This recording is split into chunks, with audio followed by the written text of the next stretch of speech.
The notorious drug kingpin in the Sinaloa crime cartel has escaped from a maximum security prison in Mexico. Joaquin El Chapo Guzman escaped through a tunnel 1.5 kilometers long that connected to the shower in his prison cell. El Chapo Guzman has been called the most powerful drug trafficker in Mexico. His capture in February 2014 was praised as a huge achievement for the Mexican government in its efforts to eradicate the drug trade. Joining us now to discuss this unsettling and shocking escape is our political analyst from Mexico City, Laura Carlsen. Laura, welcome to the show. How could this escape possibly have happened? How many people could have been involved in this escape? And, this seems to be just an elaborate plan altogether. That's right. And of course, Elaine, this is the question that everybody is asking. How could this happen? It literally takes months to excavate a tunnel almost 1 mile long that goes from his prison cell. This is the top criminal in the entire country, in the prison that's reputed to be the most secure in the entire country, that goes from his prison cell to a house that they specially constructed to receive him and to hide the dirt that they were pulling out in order to construct this 5-foot-tall tunnel. So there's all kinds of questions in the air. What is clear is that there has to be complicity at high levels of government in order for an escape like this to take place with such a high-profile criminal such as El Chapo Guzman. And that means probably beyond the prison. Right now, the Secretary of Government announced that they've taken in more than 30 people from the prison for questioning. They've fired the prison director, and they have stated, along with the Attorney General's office, that there will be no impunity for anyone involved in the case. However, there's serious questions about who wanted El Chapo outside besides the drug cartels, and including politicians within Mexico, and again, how this could have happened. Laura, what are some of the other details of this escape? How was it possible that no one knew what was taking place underground, the lengths it took to dig that tunnel? And what are you hearing there in Mexico City as to what Guzman's whereabouts are at the moment? Somebody had to have given him the plans of the architectural plans of the prison in order to know exactly how to come up underneath that shower. Now, within his prison cell, he had a special location bracelet on that was only good inside the prison, and apparently he managed to take that off as well. And then there's 2 blind spots with the surveillance cameras, and those are blind spots that are really part of what the government has said anyway, human rights requirements, and one, of course, is the bathroom. So they say that he went into the bathroom, and it wasn't till later that they realized that he never came out, and then they went in, they discovered the tunnel. There's still a lot of questions about the timing on this, but that was essentially the mechanics of what happened with this tunnel. As to where he is now, it's anybody's guess, but we have a few statements that have come out in terms of where they're looking the hardest. One of them, of course, is the northern state of Sinaloa, where El Chapo is from, and he has vast networks of support and people who will cover for him up in the remote mountains of that state. Another is Mexico City as at least a temporary stopping point, a city of 20 million where you can possibly get lost for a while.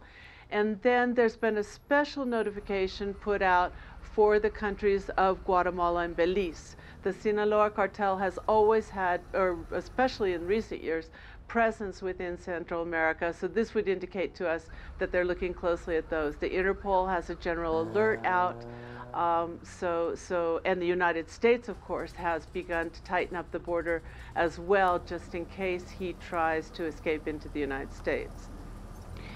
Guzman was a very high-profile arrest. It was a victory for the Mexican government. What does this escape do for the reputation of President Enrique Pena Nieto?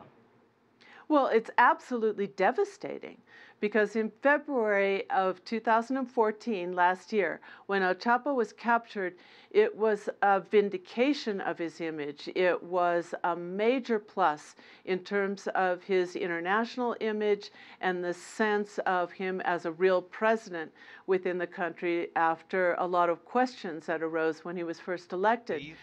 And then what happened is that he constructed an image, it was a strong image, and that image has been eroding ever since with some of the corruption scandals that involved Pena Nieto and, of course, the disappearance of the students of Ayotzinapa. Now with this, after the political capital that was generated with his capture and the message that was sent out, we are not favoring the Sinaloa cartel, which was a rumor that had been going on for a long time. With this, it's a tremendous blow to his image and also to any faith in his capacity to govern or to really confront the drug cartels with a functioning system of justice, a functioning system of penitentiaries, and a working rule of law within the country. There have been a lot of questions that are raised. There are a lot of people who are extremely disgusted, really is the word, here in Mexico, that this could happen. The United States helped capture El Chapo. Do you think we could see U.S. help again? And what would this do for relations between Mexico and the United States?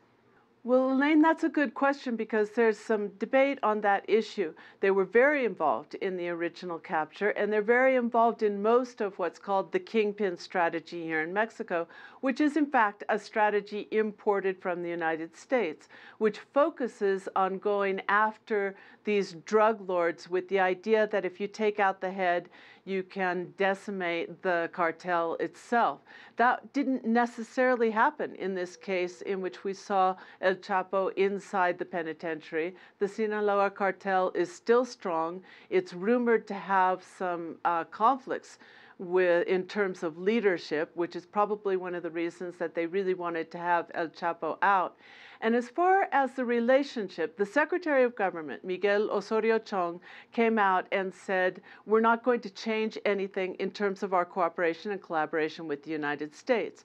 And the United States government has also come out to say we will support Mexico in, first of all, recapturing El Chapo Guzman and continuing to fortify the system of justice, the penal system, and the reforms that are necessary in the institutions in Mexico.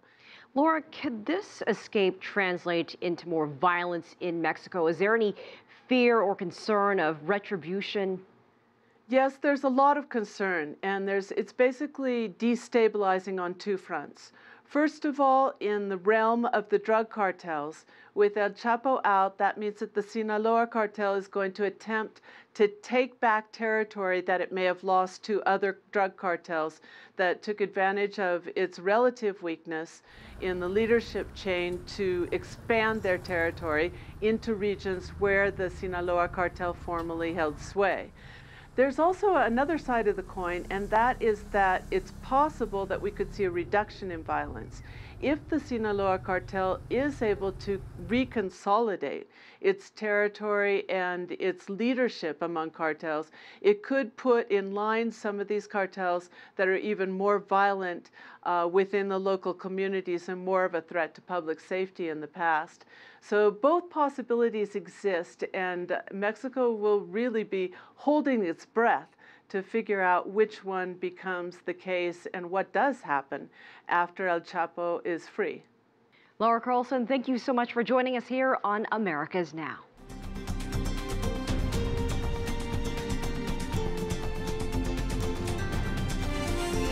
Americas Now.